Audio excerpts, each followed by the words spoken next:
langsung on lagi. Bosen bikin super kartu. Waktunya super. Super. Meleknya jreng, yuk langsung on lagi. Super. Meleknya jreng, langsung on lagi. Bosen bikin super kartu. Sahabat kita.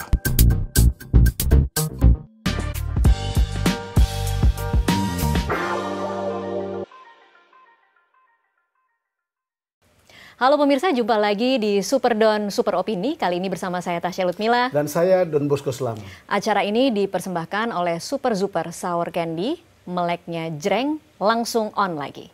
Nah, kali ini kita akan membahas setahun kepemimpinan Prabowo Gibran. Banyak yang kemudian bertanya sudah sejauh mana perubahan itu terjadi. Nah, di bidang kesehatan Bang Don ternyata jawabannya cukup positif. Karena menurut survei Poltreking menunjukkan Kementerian Kesehatan adalah salah satu yang paling diapresiasi publik. Dan kalau kita ke lapangan memang terasa bagaimana orang mulai lebih mudah dibanding dulu jauh sekali.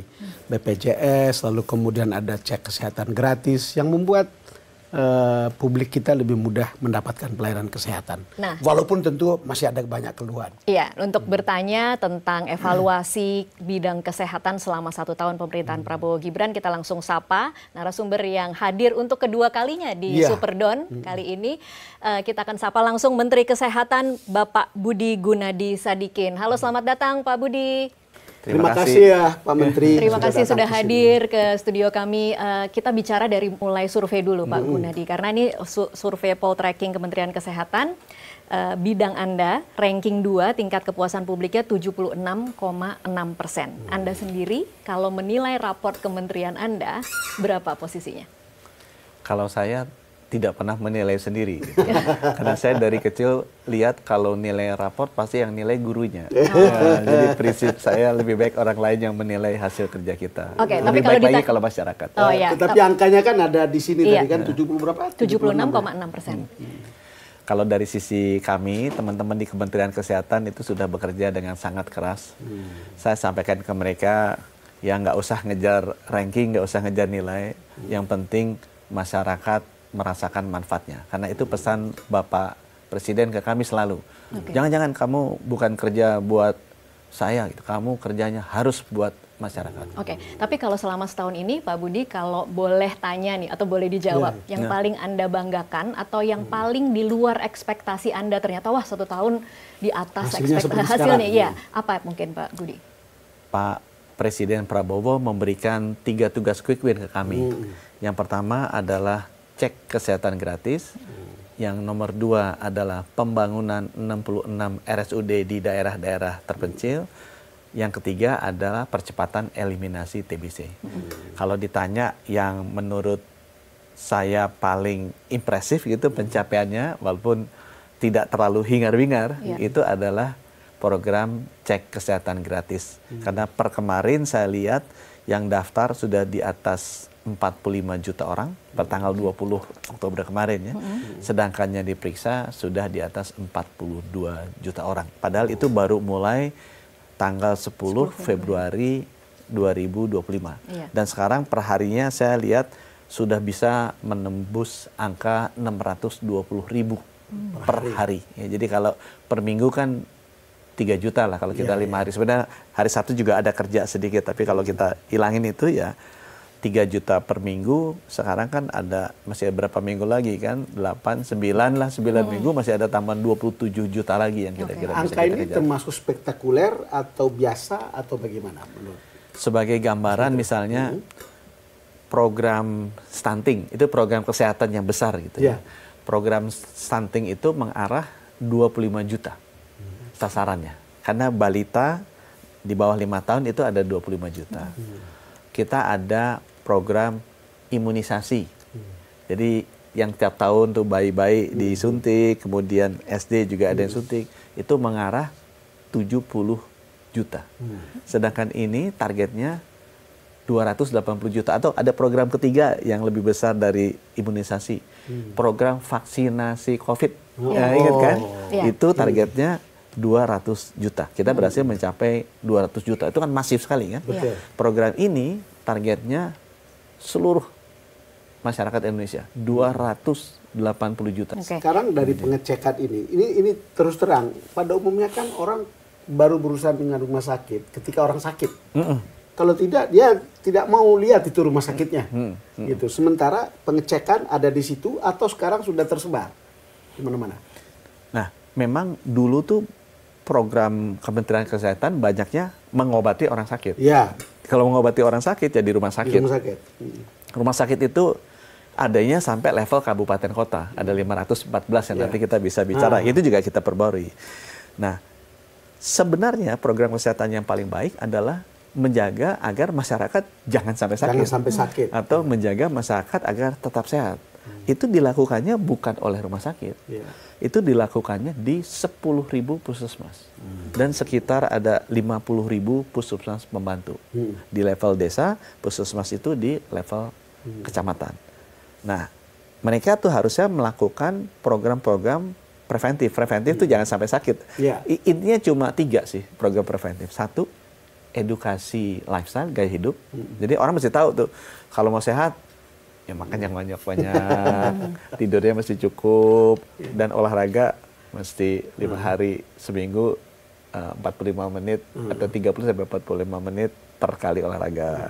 Itu yang edukasi kan. Waspada dengan ikat pinggang. Kemudian itu termasuk itu Pak Don ya.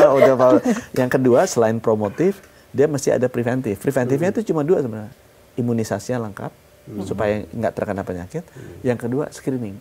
Jadi kalau ada potensi penyakit ketahuan lebih dini. Karena penyakit yang paling banyak membunuh ini Pak Don sama Tasya itu nomor 1 stroke, nomor 2 jantung, nomor 3 kanker. Nah stroke sama jantung ini 1 juta lebih sendiri per tahun.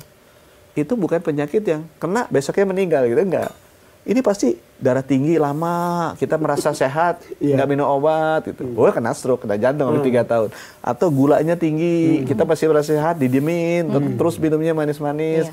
Atau yang ketiga kolesterol tinggi, didiemin. Jadi asal kita bisa tes darah gitu kan gampang lihat tekanan darah 120-80 nggak, atau gula darahnya HbA1c 5,7 nggak, atau kolesterolnya di bawah 200 apa nggak. Kalau itu jaga, insya Allah harusnya umurnya 74 tahun itu rata-rata usia kan. Oke. Pak Don yang paling dekat. Pak Budi, tapi ini saya mengutip dari harian Kompas ya. Jadi kalau tadi Pak Budi bilang sudah 620.000 per hari, tapi sebenarnya kan target awalnya tuh 1 juta ya per hari ya. Nah ini kemudian ada catatan soal sebaran dan juga soal kesadaran masyarakat. Challenge-nya apa sih Pak sebenarnya di lapangan ketika ada 2 ini yang harus kemudian jadi PR supaya bisa mencapai target? Kalau sebaran memang kita lihat belum sesuai populasi. Jadi kalau harusnya kan kalau cek kesehatan gratis ini paling banyak harusnya Jawa Barat dong, gitu kan? Ini belum. Jadi paling tinggi itu masih Jawa Tengah, Jawa Timur. Jadi memang dari sisi sebaran kita masih memastikan agar seluruh kepala daerah, seluruh kepala dinas kesehatan, seluruh puskesmas bergerak bersama-sama. Tapi kalau saya lihat, ini udah berlaku di 514 kabupaten kota dan 38 provinsi. Jadi saya nggak khawatir lah, memang ada daerah yang cepat, ada daerah yang kurang cepat. Analisanya sejauh ini kira-kira kenapa yang satu lebih cepat? Yang Biasanya komitmen dari pimpinannya. Komitmen dari pimpinannya. Itu tugas saya melakukan advokasi. Karena nggak mungkin, saya belajar dari COVID, nggak mungkin kita bisa lakukan sendiri. Ini harus bersama-sama. Nggak bisa eksklusif ini programnya Kementerian Kesehatan, harus ditransfer ini jadi inklusif, ini jadi gerakan yang setiap pimpinan itu bisa. Orang harus itu. sadar betul Kemudian bahwa yang kedua tadi pertanyaannya mengenai awareness. Nah, memang orang Indonesia seperti yang Pak Don bilang, itu masih suka nunggu sakit dulu. Nah, itu yang sekarang pelan-pelan kita lagi dorong tuh melalui lewat sosial media. Sengaja saya datang ke sini ya supaya itu bilang, mau nggak usianya 74 atau mau di bawah 70 kan semua orang mau 74 kan Pak Don juga masih mau kan bisa lihat cucu bisa kalau mau 74 ya CKG gratis kok ini setiap tahun. Sama satu lagi Pak, ada dari angka yang mendaftar 45 juta, kemudian yang benar-benar cek kesehatan hanya 42 juta, ada analisa juga tidak dengan gap angka ini? Ada, jadi saya tanya kenapa tuh 3 juta nggak masuk. Ternyata kalau dia daftarnya online, kita kan daftarnya bisa online tuh kayak ada bisa daftar sisa kayak kita ke bioskop kan, bisa beli online, bisa beli di tempat. Cuma kalau ini kan nggak beli, hanya daftar, gitu kan. Kalau beli kan uang udah dipotong, dia pasti datang. Jadi kalau dia daftarnya online, itu hampir 30-40% hilang. Itu nggak jadi. Tapi kalau dia datang ke puskesmas, itu jadi. Nah itu sebabnya belajar dari situ. Ini kan pertama kali kita tahap pertama tuh, waktu nggak naik-naik gitu, sampai 200.000 kita lihat kan, oh begini ternyata lebih kalau dia datang bisa. Makanya kita lakukan di bulan Juni, kita luncurkan yang cek kesehatan murid ya. Nah, itu yang murid akhirnya kita ke di sekolah. Sudah mulai di bulan Juni. Itu kita datanginya di sekolah. Jadi mereka tuh emang harus ada physical presence ya, harus ada kehadiran fisik. Dan dijemput bola juga ya Pak. Dan sekolah kan gampang kan, sekali datang dapatnya banyak. Kalau begitu bisa ke kantor juga dong. Nah, kita mau Januari. Jadi nanti kita kantor, dan supaya menarik kita bisa bikin rankingnya. Jadi siapa pegawai lebih sehat antara Nusantara TV, Metro TV, TV One, Metro TV, banding-bandingin. Karena kan kalau kita lihat ya, saya tidak tahu apakah akan ada korelasi antara pemeriksaan kesehatan gratis di mana orang dengan begitu dia lebih preventif dan biaya BPJS kesehatan orang yang datang sakit gitu. Itu sudah ada hitungannya, jurnalnya udah ada banyak sekali. Kalau saya kasih contoh yang real aja. Di Amerika itu sangat kuratif. Jadi orang Amerika tuh nunggu sakit dulu. Itu spending per kapitanya dia outcome-nya hasil, output atau KPI atau targetnya orang sehat kan usia panjang kan? Negara yang sehat pasti umurnya panjang-panjang. Nah, Amerika tuh 79 tahun. Tapi dia harus spend rata-rata per tahunnya $11.900. Untuk kesehatan? Untuk capai 79 tahun. Dia punya dua negara tetangga tuh, Panama sama Kuba. Usianya sama, 79 tahun. Mereka spendnya 1.900. Jadi kalau saya jadi orang Amerika 70 tahun, saya pindah paspor jadi Kuba. Kenapa? Umurnya sama, gitu kan? Tapi spendingnya hemat $10.000 per tahun kan? Mendingan saya bisa dihitung seperti ini. Negara yang rendah-rendah itu Jepang 84, spendingnya 5.000. Korea 83,9, 84, 4.000. Singapura paling bagus. 84, 3.300. Kita? 140. Usianya 72 sekarang. Nah, orang-orang yang rendah-rendah ini, yang spendingnya rendah usia panjang, itu kalau Pak Don lihat ya, itu semuanya prevention. Jadi saya kasih contoh nih, saya ketemu sama orang Singapura kan, ketemu. Ada 3 perbedaan saya lihat. Jadi kalau perbedaan nomor 1, itu warna air minumnya. Kalau orang Indonesia ada yang merah, ada yang hitam, ada yang kuning, jeruk. Sana bening semua. Iya, berbeda aja ya. Betul. Yang nomor 2, menunya. Di menunya kan ada pilihan, makan siang, daging apa, ikan atau apa. Kalau kita campur-campur, ada yang daging, ada yang ikan, ada yang toprak apa sana, semua ikan semua. Nah, yang ketiga yang menarik. Begitu kita duduk, kita lihat fisiknya. Singapura tuh fisiknya kayak Tasya semua. Kalau Indonesia fisiknya Pak Don atau lebih besar. Waduh. Itu betul. Coba ya, orang Jepang coba. Ikat pinggang 33. Itu Pak Don yang ngomong. Ya bukan saya, itu Pak Don yang ngomong. Pak Budi, tapi Pak Budi kalau memang idenya ini kan bagus sekali ya Pak Budi, dan terus kemudian kita juga takjub bagaimana program ini bisa dilaksanakan dengan sangat cepat dari Februari ke Oktober. Tetapi kalau idenya adalah untuk bisa mengetahui atau mendeteksi penyakit lebih awal dan kemudian mengobatinya sehingga kemudian life expectancy-nya bisa lebih panjang, setelah cek kesehatan gratis nih apa Pak? Nah, jadi itu dicek kan banyak kan, ada jiwa segala macam. Saya bilang, kalau kebanyakan pengalaman sebagai CEO dulu, itu nggak fokus. Udah kejar aja yang paling penyebab kematian paling tinggi. Oh, itu jadi yang 3 tadi. Stroke jantung. Kita kejar, jadi sekarang udah mulai dikejar, tapi nanti Januari akan kita bikin masif. Itu kalau dia darah tinggi. Itu kan 120-80 hijau.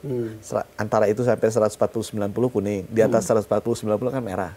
Kalau dia merah, dia datang ke puskesmas, dia dapat obat gratis namanya amlodipin, dia minum tiap hari. Nanti setiap bulan diukur lagi. Diukur lagi. Harusnya dalam 3 bulan dia turun. Sama, kalau gulanya tinggi, dia dikasih obat metformin, dia minum tiap hari, nanti diukur lagi. Kalau ternyata 3 bulan dia turun, itu bagus. Kalau enggak, ya dia harus dikasih kombinasi obat yang lebih baik lagi. Semua jurnal yang kita lihat, kayak Korea gitu, kenapa tingkat life expectancy-nya tinggi sekali? Itu gara-gara dia kontrol darah tinggi sama gula. Itu saja. Jadi sih. darah pokoknya ya. Ya, darah, tekanan darah, gula darah, sama lemak darah. Kolesterol itu lemak darah. 3 itu dikontrol. Oke. Jadi usia panjang. Oke, jadi dalam bayangan saya nih Pak Budi, kalau kemudian 42 juta itu sudah mendaftar, mereka sudah dapat laporan nih ya, raport dari kesehatan dikirim mereka. sini, belum ya? Belum. Nah, itu ya, karena biasanya emang cek kesehatannya kan bukan yang semewah yang diberikan perusahaan-perusahaan besar. Saya ngerti.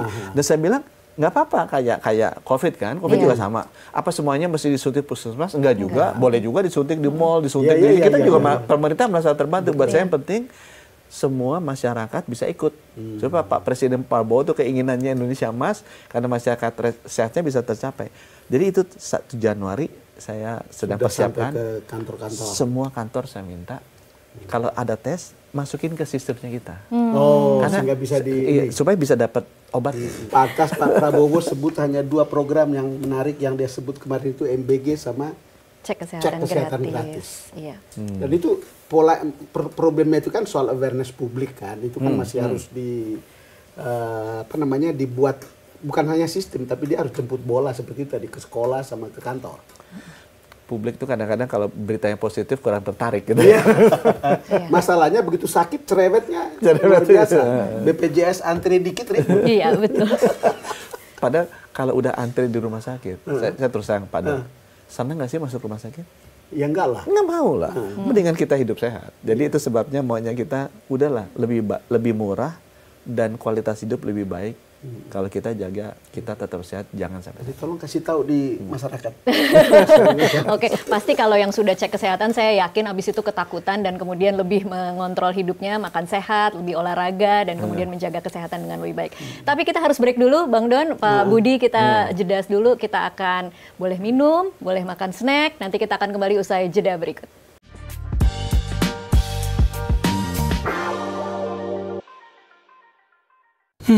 Bosen bikin super kartu, dibelai angin pula. Waktunya super.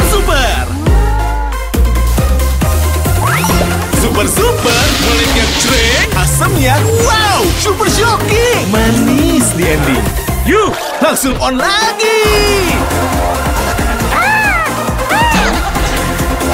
Super, mulainya jreng, langsung on lagi. Cobain yuk. Saya Elisa Sinaga.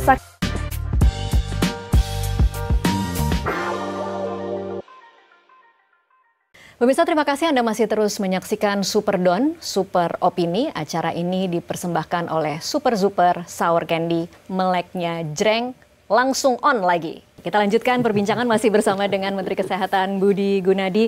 Pak Budi, kita sekarang bicara soal target pembangunan 66 rumah sakit berkualitas dalam 5 tahun. Saya tahu bahwa menurut Pak Budi 10-15 rumah sakit katanya akan selesai tahun ini ya. Ini sampai saat ini progresnya sudah sampai mana Pak? Jadi dari 66 itu rencananya kan 5 tahun masanya Pak Presiden Prabowo. Ini mundur sedikit. Pak Presiden itu sekalian kasih pesan, Budi, ini masyarakat saya harus sehat. Itu pesan beliau kan. Tapi kalau toh pun sakit, dia diurus. Dan beliau tuh sangat memperhatikan pemerataan kan. Beliau tuh tahu sekali kalau daerah-daerah itu, kalau mungkin bantu kampanye dulu, kelihatan sekali bahwa beda itu kualitas layanan antara daerahnya Pak Don itu di NTT dengan di Jawa kan. Jadi beliau bilang, bangun. Dia kasih anggaran khusus untuk membangun 66. Nah saya lihat Pak Presiden, ini kalau kita kerja lebih keras, nggak usah 5 tahun nih, 2 tahun aja. Siapa tahu abis itu nanti ditambah kan? Bagus kan? Tapi ini membangun dari nol ya Pak? Enggak, ini saya lihat ada yang bangun dari nol karena mesti relokasi, tapi semuanya kan udah ada rumah sakit. Kenapa rumah sakit kalau bangun dari nol susah? Itu masalah di dokternya. Nanti kita bisa cerita. Jadi kita lihat dari 66 ini, 32 dibangun tahun ini, 34 dibangun tahun depan. Nah dari yang 32 ini, 22 sudah selesai. Sudah mulai. Sudah mulai. Mungkin ya dari 22, saya baru saja tadi review ya. Mungkin ya 8 sampai 10 bisa selesai.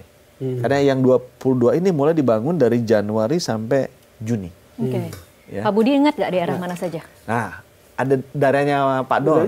Karena yang pertama 17 Januari saya groundbreaking, itu dua-duanya di NTT.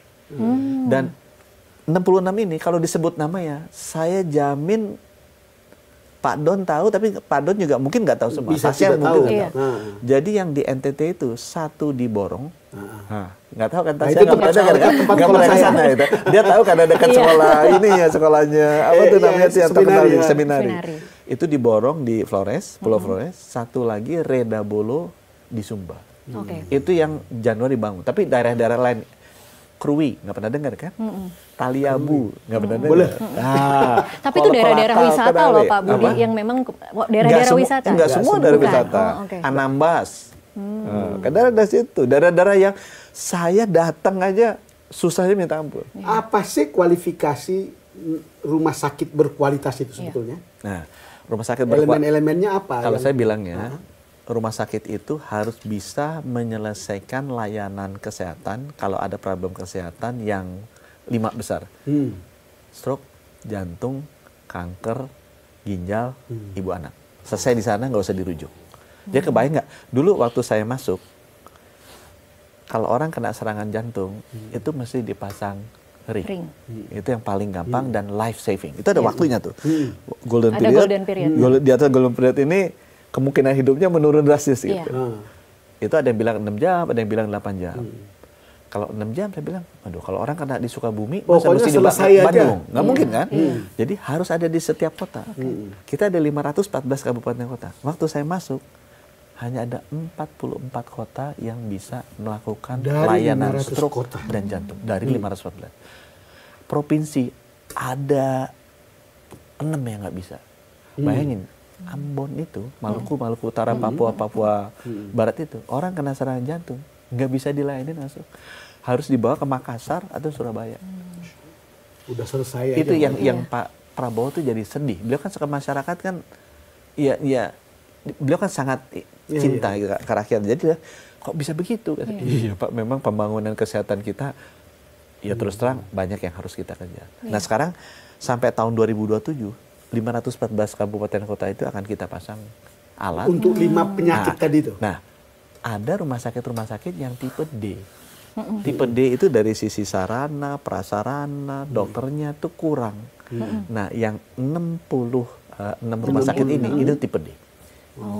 Dan itu umumnya di kota-kota terpencil. Jadi tipe D tapi dilengkapi dengan... Jadi di-upgrade ke tipe C. Jadi tipe D itu mungkin kamarnya 50-an lah. Tipe C itu minimal 100. Dan dia punya ruang operasi, dia nanti punya CT scan, dia punya cath lab, jadi harus ada ruangan yang pakai timbal-timbal gitu ya, supaya alat-alat yang ada radiasinya itu bisa bekerja dengan baik. Jadi kalau bicara soal pembangunan itu artinya memperbaiki infrastrukturnya, menambah fasilitasnya, plus dokternya juga berarti ya? 3, jadi bangunannya, alatnya, dokternya.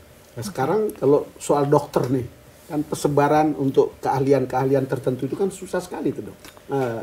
Jadi saya juga baru sadar, karena mikirnya kan tanya, iya kenapa dokter nggak mau ke sana? Habis nggak ada alatnya, nggak ada. Akhirnya kita beresin kan. Ternyata bikin bangunan sama alat itu jauh lebih mudah dan cepat. Selama ada nih. Jadi saya hitung ini kalau duitnya lancar, 2027 selesai. Tapi nggak ada dokternya? Dokter yang susah. Jadi contohnya misalnya jantung pasang ring. Kita ini alat udah siap nih sampai 2027 lengkap semua nih. Rumah sakit juga kita udah siapin kan. Dokternya kurang 350 kan. Tanya, yaudah kita cari. Pak, itu kurangnya segitu Pak. Oke, kita didik. Loh, setahun cuma 25-30 kilo per tahun. Jadi lingkarannya gitu ya? Gimana caranya sebetulnya? Karena kursinya cuma segitu. Jadi sekolahnya, bangku pendidikannya cuma segitu. Ya akhirnya untung dengan undang-undang yang baru ini kan memungkinkan kita kirim ke luar negeri kan. Jadi kita cari ke luar negeri sampai mendidik. Kayak dulu kan orang Malaysia belajar di Indonesia. Sekarang saya kirim ke Jepang, saya kirim ke Korea Selatan, saya kirim ke Cina, dokter-dokter Indonesia untuk belajar spesialis di sana balik lagi. Itu animonya besar berarti? Wah, udah 100-an lebih yang pergi. Ya karena mereka kan jadi bisa bekerja dan itu kan penghasilannya akan jauh bertambah. Ya, tapi kan selalu jadi problem juga. Nah itu dulu dari luar negeri dulu nggak diterima. Tapi undang-undang masih dirubah. Walaupun kita gara-gara itu ada yang nggak suka juga, terus saja dituntut di Mahkamah Konstitusi. Padahal niat kita kan ingin memeratakan ini, karena dulu orang yang belajar, orang Indonesia belajar luar negeri masuk nggak boleh karena ada kelompok yang nggak suka seperti itu. Nah itu yang sekarang yang kita buka dengan undang-undang yang baru. Jadi doakan supaya di Mahkamah Konstitusi nanti kita juga tetap bisa dijagalah undang-undang ini NTT, agar masyarakat bisa sebagai orang terlayani. NTT saya tahu betul Pak Menteri. Kita dulu kalau sakit itu rujukannya itu ke Surabaya. Tuh, Bayangkan. Jauh ya. Sudah jalannya mahal, belum tentu lagi dapat rujukan Surabaya itu cepat. Iya.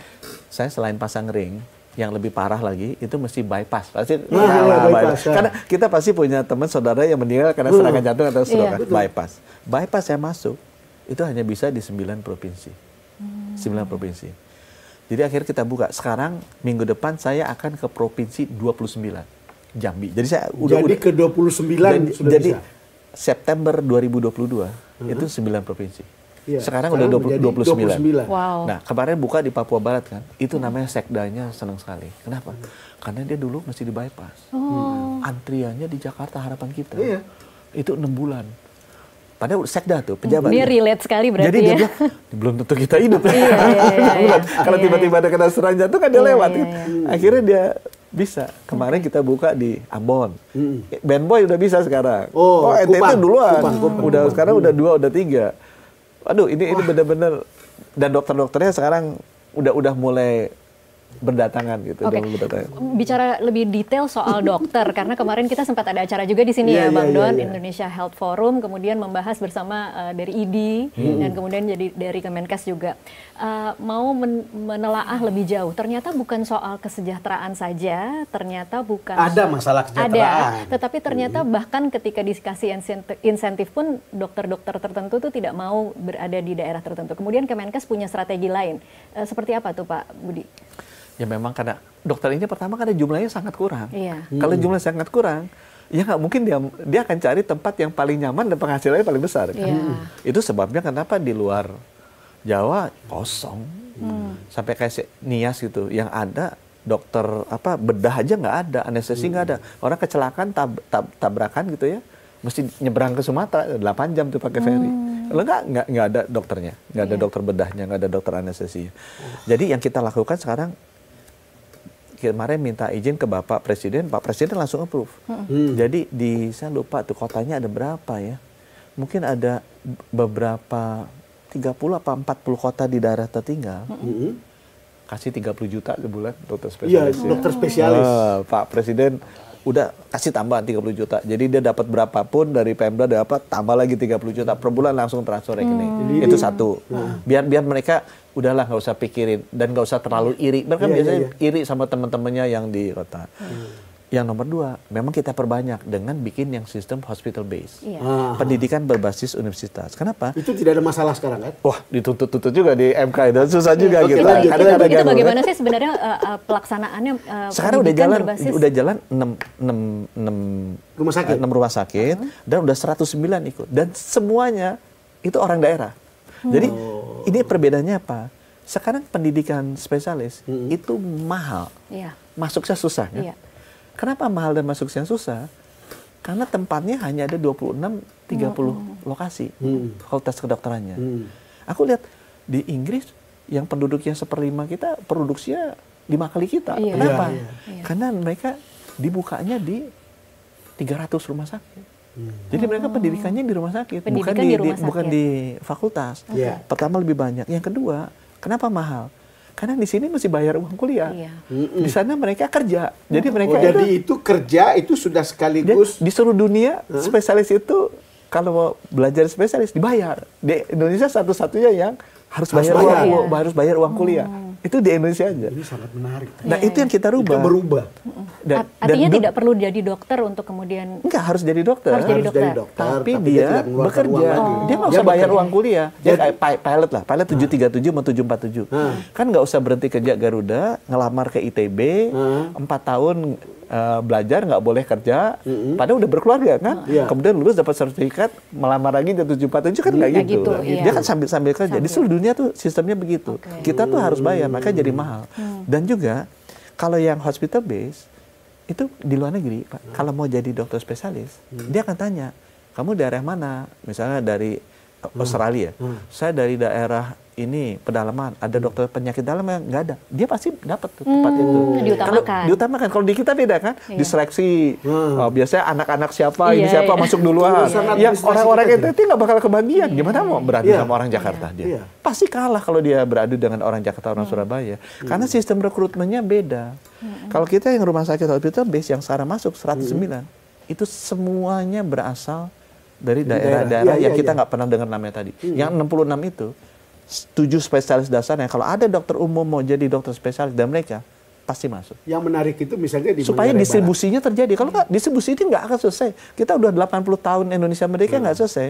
Karena sistem pendidikan kita itu sentralistik.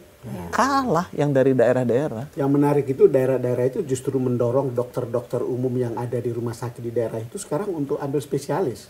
Nah itu Kan menarik. Dulu saingan sama teman-teman di Jakarta sama Surabaya nggak bakal menang. Atau menang dapatnya sedikit 10%, 20%. Dan yang hospital base, yang pasti diterima yang itu. Ini tapi belajarnya tetap di daerah itu ya? Atau Belajarnya di rumah sakit, Di rumah sakit. sekarang rumah sakitnya 6. Oke. Bapak Presiden minta bikin 500. Pengajarnya berarti bagaimana tuh? Pengajarnya adalah dokter-dokter spesialis senior di sana. Oh, jadi tetap mereka harus bisa ada kayak seniornya mentorship di sana gitu, ya? kayak Iya, mentorship. Ini lebih oke. kayak mentorship. Ini Oke, oke. pendidikan profesi. Iya, iya. Ini bukan pendidikan akademik. Jadi itu yang mesti pahami. Pendidikan spesialis bukan pendidikan akademik. Coba diperjelas, Ini apa pendidikan profesi. bedanya orang mengambil spesialis di FKUI dan kemudian orang yang internship Di hospital mentorship base di itu hospital tadi. base itu? Yang pertama seleksinya. Jadi kalau proses seleksi yang itu kita cari, misalnya kita mau buka spesialis jantung. Kita cari rumah sakit di 514 kabupaten kota yang belum punya spesialis jantung. Kita tanya, ada dokter umumnya nggak? Dokter umumnya nanti kita interview. Jadi rekrutmennya udah beda. Kalau ini kan rekrutmennya terbuka untuk umum, yang paling pintar, yang paling mampu bayar, yang masuk kan. Nah ini enggak. Ini berarti ada anggaran khususnya ya Pak Budi? Kenapanya? Ada anggaran khususnya. Kita bayarnya ke rumah sakitnya. Karena kan biaya terjadi di rumah sakit. Jadi itu yang pertama ya, rekrutmennya berbeda. Kemudian yang kedua, kita ingin menjaga rasio yang banyak-banyak. Coba datanglah ke RSCM, Hasan Sadikin, ke Sutomo. Direktur rumah sakit itu komplain karena terlampau banyak muridnya. Sedangkan pengajarnya kan mesti kerja juga. Iya. Yang kejadian akibatnya yang ngajar bukan dosennya, yang ngajar kakak kelasnya. Itu sebabnya bullying terjadi, pemerasan terjadi. Karena di kita tuh spesialis yang ngajar kakak kelas. Kalau di luar negeri, yang ngajar itu hampir selalu konsulennya. Tapi jadi nggak bisa banyak, satu-satu atau satu-dua. Ini nggak mungkin terjadi kalau senternya hanya 30, 40. Makanya kita mau bikin 500. Inggris aja 600.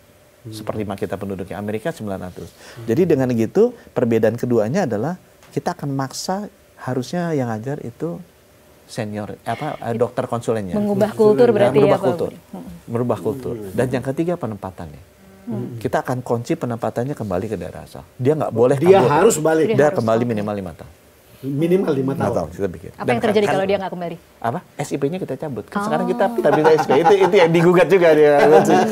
Jadi Oke, emang oke. susah untuk memeratakan ini karena banyak yang nggak Iya. suka. Jadi itu saya berharap gugatan ini ya di Mahkamah Konstitusi, mudah-mudahan para hakim Mahkamah Konstitusi bisa melihat bahwa kita melakukan ini untuk memecahkan masalah yang udah 80 tahun Indonesia merdeka nggak pernah selesai. Ini cerita Distribusi konkret, ini. Tas, di rumah sakit tempat saya di Labuan Bajo. Dulu orang cuma tahu ronsen namanya. Sekarang orang mulai endoskopi, Oh, CT scan ada, CT scan, CAT gua lab ada. pikir, itu 5 tahun lalu itu nggak kepikir. Iya. Itu maksud saya ada yang berubah. Iya. Gitu. Dan itu ada dokternya. Aku cari khusus tuh dokternya tuh, yang bisa pakai itu. Oke, baik, kita bergeser ke akselerasi eliminasi TBC. Apa tantangannya sejauh ini Pak Budi? TBC itu penyakit menular. Semua penyakit menular kayak COVID. Nomor 1 adalah yang sakit kita mesti temuin cepat. Oke, Pak Budi benar nggak Indonesia tuh posisinya nomor 1 di Asia Tenggara dan kedua terbesar di dunia? WHO itu mengeluarkan estimasi. Jadi estimasi berapa penderita TBC baru per negara. Ranking 1 dari bawah, bukan ranking 1 di atas. Ranking 1 paling jelek itu India. Oh India. Populasi besar. Ya. Ranking 2 paling jelek, kita pikir Cina. Cina kan populasi nomor 2. Indonesia nomor 2. Benar ya? Nomor 3 kita pikir Cina, bukan. Filipina nomor 3. Nomor 4 baru Cina. Jadi Cina tuh udah bisa turun drastis dia TBC-nya gitu. Jadi benar, Indonesia nomor 2 dari bawah ya, bukan dari atas. Kita estimasinya ada 1 juta penderita TBC setiap tahun yang baru, 136.000 yang meninggal karena TBC setiap tahun. Sebagai bankir, cepat ngitung 136.000 bagi 365 hari, bagi 24 jam, bagi 20 menit. Jadi setiap 5 menit kita ngomong yang meninggal 2. Jadi kalau kita ngomong gini, mungkin yang meninggal udah 30 gitu, orang karena TBC. Wah, terus gimana anunya penyelesaian? Nah, semua penyakit menular kita harus bisa deteksi cepat. Supaya apa? Bagusnya TBC dibanding COVID ada obatnya. Dan obatnya ampuh. Kalau kita kasih obat, itu dalam waktu tertentu dia tidak menular lagi sebenarnya. Jadi ini asal diobati, ketahuan cepat, diobatin cepat, kita bisa tangani. Nah, waktu saya masuk 2020 tuh pas COVID, saya lihat datanya. Dari 1 juta, yang ketemu 390. Jadi yang nggak ketemu 610.000. Iya. Oh ya. Kita nggak tahu juga ada di sini. Tiba-tiba ada di sekitar kita ya. Ada kita juga nularinnya. Dan TBC ini mematikan kan. Gitu. Jadi 390.000. Jadi saya pikir gimana caranya nih. Udah sesudah COVID kita mulai genjot kan. Nemuinnya dulu. Di 2022 naik ke 700.000. 2023 naik ke 800.000. 2024 840. Tahun ini saya mau 900.000. Ketemu dulu. Itu ketemunya lewat cek kesehatan gratis atau? Nah, tahun ini kita mulai lewat cek kesehatan gratis. Tapi dia tahapannya banyak. Jadi dia emang nemuinnya lebih susah. Sama kayak COVID lah. Ada rapid test kan? Iya. Tapi kalau mau benar-benar kan harus pakai PCR. Iya. Itu sama TBC. TBC kayak gitu juga. Dia harus ada tesnya diperiksa dulu. Terus dia di ronsen.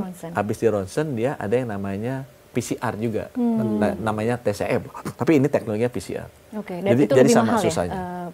ya? Lebih mahal. Itu sekarang dulu waktu saya masuk, per tes itu masih saya bayar $20. Kemarin kita nego-nego, globally turun ke $8. Nah sekarang kita udah ada tes baru yang bisa $3 per tes. Bayangin, kita kalau mau dapat 1 juta, ngetesnya kira-kira 10 juta. 7 sampai 10, 7 kali. Jadi kalau itu turun $10, bayangin $70 juta, hampir 1 triliun. Oke, Pak Budi sebelum kita break, kemarin sempat ada kehebohan soal uji coba vaksin TBC-nya Bill Gates. Itu sekarang di mana posisinya, Pak? Boleh tanya balik sebentar. Menurut Tasya, kenapa COVID kok bisa terkendali? Karena vaksin. Itu dia. Itu penting tuh. Supaya teman-teman kita bicara yang saintifik. Semua penyakit menular itu selesai kalau ada vaksinnya. Jadi kalau ada orang yang ngomong vaksin nggak gini, itu jahat. Ya, tapi kan persoalannya kenapa vaksinnya Bill Gates? Nah, kan itu kan pertanyaan. Sekarang kenapa vaksinnya Bill Gates? Ini TBC ini terjadi di negara miskin. Jadi semua negara maju nggak ada yang mau danain. Jadi Bill Gates ini kan dia punya kekayaan $160 miliar. Dia bilang gue mau ngabisin. Bayangin orang punya $160 miliar itu berapa ribu triliun. Dia mau habisin 20 tahun ke depan. Dia mau mengeliminasi TBC. Jadi kalau saya ngelihatnya sih, ya orang boleh ngomong apapun ya. Tapi kita lakukan gitu apa enggak? Jadi diharapkan clinical trialnya dicoba di 8 negara, salah satunya di Indonesia. Dan mudah-mudahan bisa diluncurkan tahun 2029. Oke, baik. Karena ada yang menuduh dia dagang. Ada yang menuduh ini kita kelinci percobaan. Kan begitu. Ya sama COVID juga begitu kan. Kita udah mengalami itu pada saat itu, teman-teman. Ya, pembahasan ini makin seru. Kita akan jeda sejenak. Pemirsa tetaplah bersama Super Don Super Opini, dipersembahkan oleh Super Zuper Sour Candy, meleknya jreng, langsung on lagi.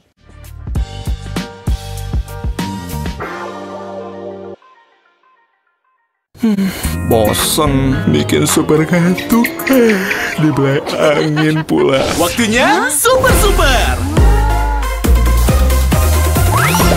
Super, mulainya jreng, asamnya wow, super shocking, manis di ending.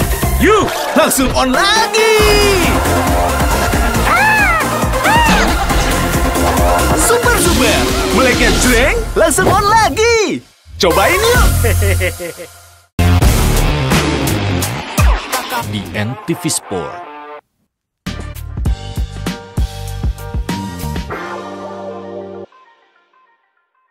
Pemirsa, terima kasih Anda masih terus menyaksikan Superdon, Super Opini. Acara ini dipersembahkan oleh Super Super Sour Candy, meleknya jreng, langsung on lagi. Kita adalah ini masuk ke segmen terakhir, segmen ketiga.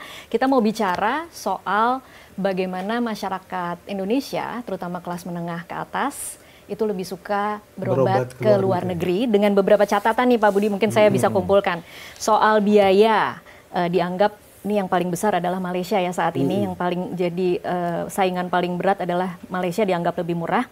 Kemudian soal krisis kepercayaan terhadap tenaga ahli kesehatan, dianggapnya komunikasi dokter di luar negeri itu lebih baik, menjelaskannya waktunya lebih panjang. Kemudian persepsi bahwa kalau di luar itu diagnosa dan proses pengobatannya lebih cepat, dan cerita-cerita banyak orang yang kemudian kecewa dengan diagnosa di dokter dalam negeri sehingga akhirnya lebih yakin dengan di luar negeri. Kalau Pak Budi sendiri bagaimana analisanya? Ya, saya sejak masuk COVID, saya membiasakan diri untuk selalu menerima kritik, cacian di sosmed, kata itu sebenarnya survei gratis. Gitu ya, betul ya. Kita bisa mendengarkan. Sangat positif sekali ya. Kita bisa mendengarkan di masyarakat itu masalahnya seperti apa. Iya. Nanti kita bisa pilih-pilih lah, mungkin yang 50%-nya gara-gara asbun aja atau benci, rasa benci gitu ya. Tapi pasti ada yang benernya. Nah, kalau saya lihat berobat di luar negeri, saya akui ya, memang layanan kesehatan kita kalah dibandingkan negara-negara tetangga. Ya. Singapura memang di atas ya. Tapi Malaysia, Thailand, kalau kita lihat, saya kan datang dari WHO, Universal Health Coverage-nya di atas kita. Dan jauh, gapnya jauh. Nah itu yang harus kita mulai dengan humility, ya, kerendahan hati bahwa kita bilang, emang kita harus ada yang diperbaiki. Nah sekarang bagaimana memperbaikinya? Sebenarnya bukan uang, karena orang itu, kalau saya lihat ya, berapapun dia bayar untuk nyelamatin kalau sakit itu akan menjadi first priority. Jadi kecuali untuk orang-orang miskin ya. Tapi kalau orang-orang yang bisa ke luar negeri, itu pasti dia punya uang kan. Dia akan bayar berapapun untuk kejar itu. Jadi saya agak kurang, ya saya memahami itu mungkin isu, tapi that is not definitely the primary issue ya. Isu yang prime adalah kualitas layanan kesehatan kita. Yang mungkin ada yang bagus-bagus, tapi itu is only for a selected few yang bisa akses ke situ kan, yang memiliki uang. Tapi untuk kebanyakan masyarakat enggak. Nah, benar tadi masalah kualitasnya, ngomongnya cepat sekali, sebentar, nggak punya waktu untuk diskusi. Itu karena kita kekurangan SDM. Dokternya kurang by far, dokter spesialisnya kurangnya by far. Saya kalau lihat kemarin saya baru ikut rapat di Fiji WHO gitu, di ranking jumlah tenaga kesehatan dibandingkan populasi. Ya kita jauh lah, kita di bawah Vietnam, di bawah Thailand, Vietnam aja di bawah kita. Kadang-kadang siapa ya? Laos kan. Kadang-kadang kan begini Pak Menteri, itu orang soal kepercayaan, trust. Karena misalnya di sini kita ke dokter ini banyak sekali obatnya. Lalu kemudian orang membandingkan ke Pineng. Dia kasih obat cuman misalnya di sini 5, di sini cuman 2. Kira-kira begitulah, ini cerita. Memang tugasnya kita di tenaga medis kalau ketemu pasien kan 2 intinya, memeriksa dan mengobati. Gitu. Betul. Nah, kualitas memeriksa kita secara rata-rata ya, bukan berarti bahwa kita nggak ada yang lebih baik dari Malaysia. Kita ada. Ya. Isunya adalah nggak semua orang bisa mengakses layanan yang bagus itu. Tapi dari rata-rata kualitas pemeriksaannya itu memang kita akui di luar negeri itu lebih bagus. Nah itu bukan hanya dokternya aja, ada sarana, prasarana, alat-alatnya juga. Itu yang sekarang kita beresin tuh sampai 2027 sampai alat-alatnya. Nah dokter-dokternya, kenapa kualitasnya saya lihat sering bermasalah? Karena memang waktunya nggak banyak. Dokter-dokter kita tuh untuk konsultasi kan nggak banyak karena sedikit. Karena waktunya sedikit sekali, dia bicara yang bagus-bagus tuh bisa satu pasien bisa nggak sampai 5 menit. Gitu kan perputarannya kan cepat sekali.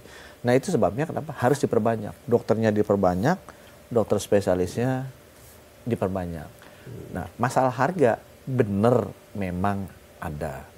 Tapi balik lagi, saya sih merasa dan Pak Don sebagai orang yang udah senior pasti tahu, berapapun pasti dikejar kalau orang-orang gitu kan. Jadi itu bukan isu utama. Dan saya lihat harga di Malaysia itu dibandingkan harga Indonesia, kita bisa lebih mahal obat yang sama 3 kali, 4 kali, 5 kali itu ada 300%, 400, 500. Saya selalu dapat masukan, itu beda pajak.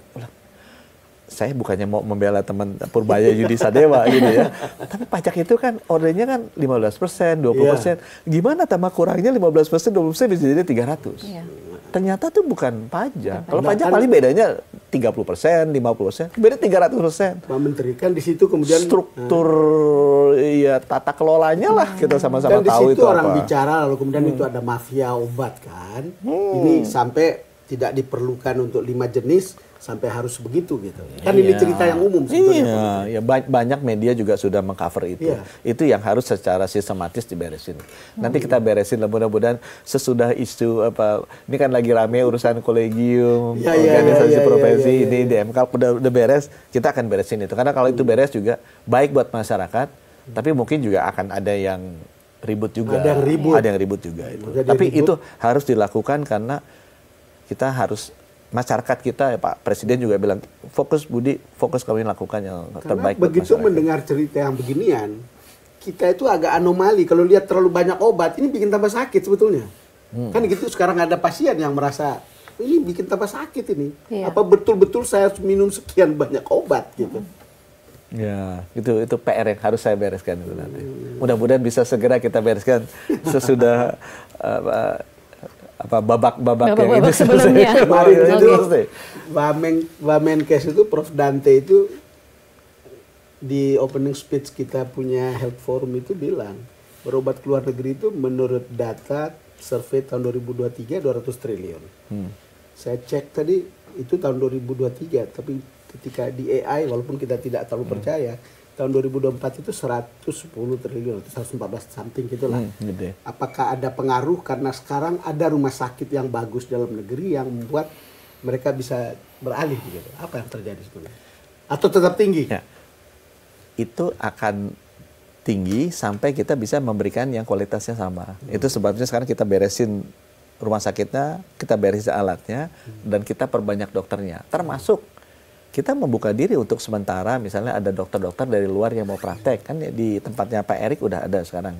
Itu juga kita buka supaya terjadi apa? Supaya terjadi competition, healthy competition lah. Healthy competition dan layanan-layanan itu daripada di luar negeri dilakukannya juga oleh dokter-dokter asing. Ada dokter Indonesia juga di Malaysia. Itu banyak dokter Indonesia. Dokter Indonesia banyak di Malaysia. Karena di Singapura juga banyak di sini dari Malaysia. Kenapa nggak mereka juga di kita aja gitu? Oke. Tapi kalau bicara soal dokter lagi, Pak Budi, dengan menambah kuantitas itu kan satu hal ya. Tetapi kemudian kritikan bahwa bagaimana etika, komunikasi dokter ke pasien, itu ada catatan khusus tidak sih ke dokter-dokter bahwa memang itu adalah area yang harus diperbaiki? Kita harus memperbaiki itu. Dan itu yang sebenarnya saya lihat harus didorong bersama-sama dengan dukungan masyarakat, ya dukungan juga dari organisasi profesi, karena kita lihat kasus yang di Undip lah yang meninggal. Yang meninggal. Ya, kalau memang proses pendidikannya juga sudah full dengan bullying, sehingga ada yang meninggal, tapi kemudian ya waktu itu kan nggak diakui. Saya juga sampai di demo kan pada saat itu. Tapi kan sekarang udah terbukti karena yang membuli kan sudah masuk penjara kan. Jadi udah terbukti itu ada. Nah, rasa resistensinya kan tinggi sekali pada waktu itu untuk mengakui bahwa itu terjadi di pendidikan kita. Kebayang dong bagaimana hasilnya. Kedua terjadi lagi kan yang di Bali kan. Itu kan kita akan melihat loh ada apa dengan masalah pendidikan kedokteran kita.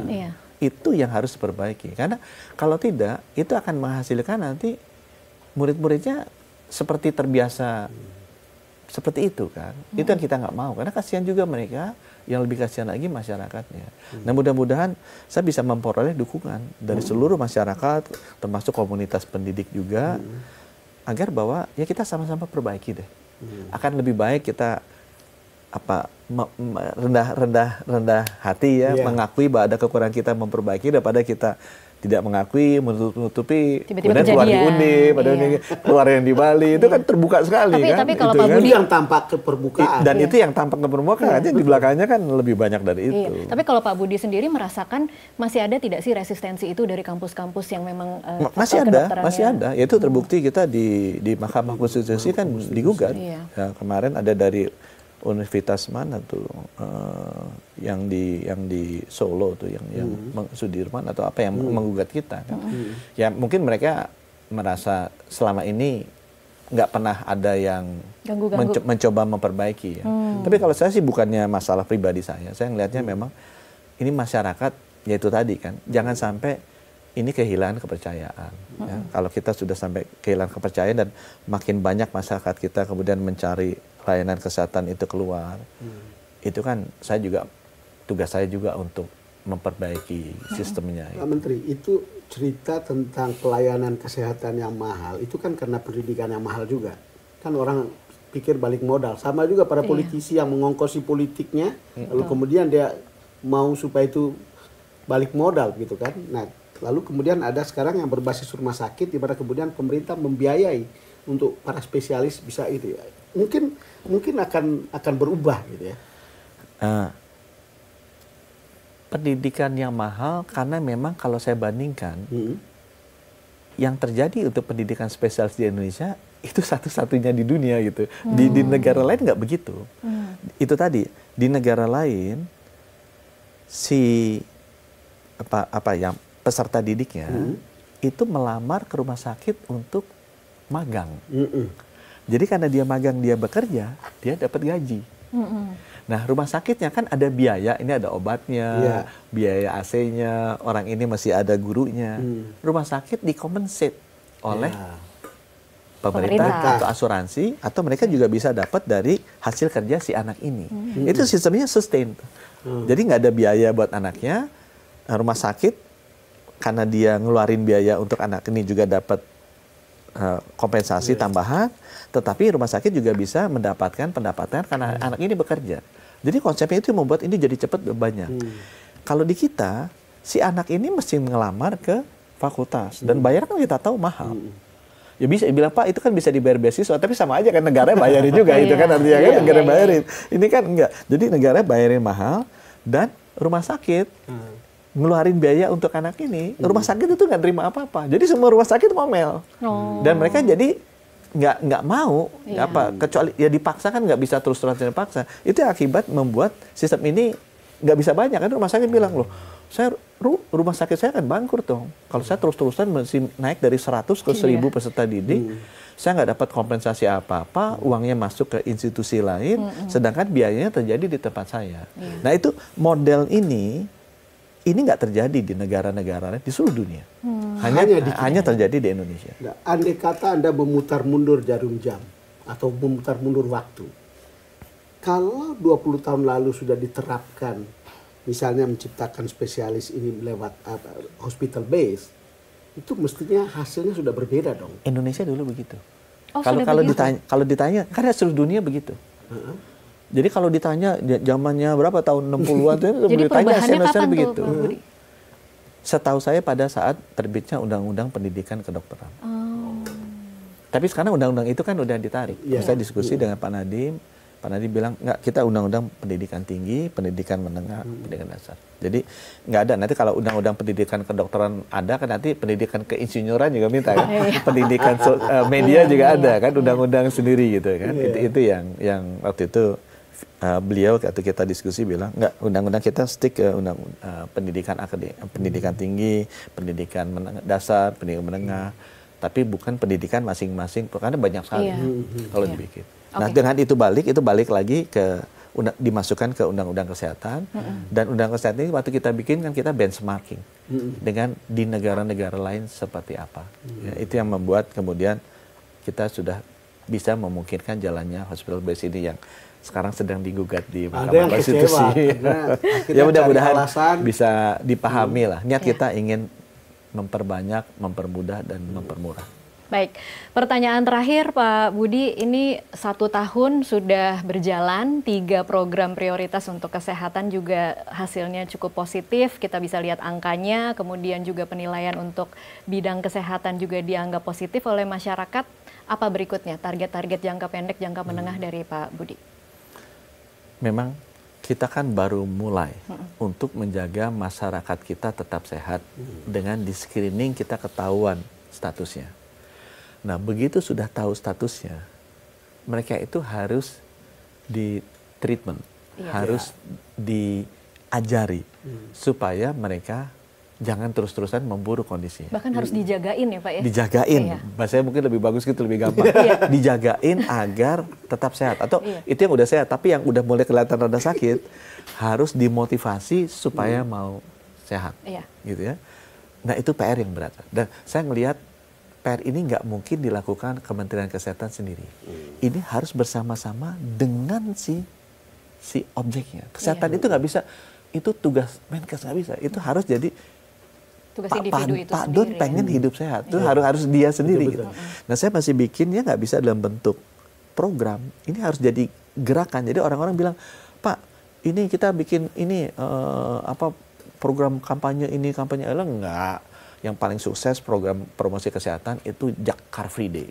Kenapa? Tanpa kita suruh, orang-orang udah menuin pengen lari olahraga. Nah, itu langsung tekanan darah, gula darah, kolesterol turun. Itu yang harus kita dorong. Gimana bisa membuat ini jadi FOMO, gitu. Bahwa kita kalau nggak sehat, kita FOMO. Gitu. Nah, itu kita butuh bantuan media, butuh bantuan juga seluruh komponen masyarakat agar hidup sehat adalah hidup yang gaya. Hidup sehat adalah hidup yang keren.